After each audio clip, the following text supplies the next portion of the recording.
काय मग कधी करतेस लग्न? अगं नाव तर रजिस्टर केलंय ग क्षिप्रा, पण कोणी आवडतच नाहीये.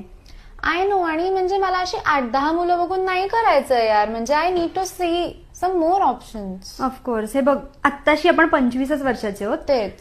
जुळेल आपलं. मुलं बघता बघता आपण 40शीत आलो. हो ना यार. अगं पण काय होतंय माहितीये का, पत्रिका जुळतीये पण वाईब मॅच नाही होत. एक्झॅक्टली.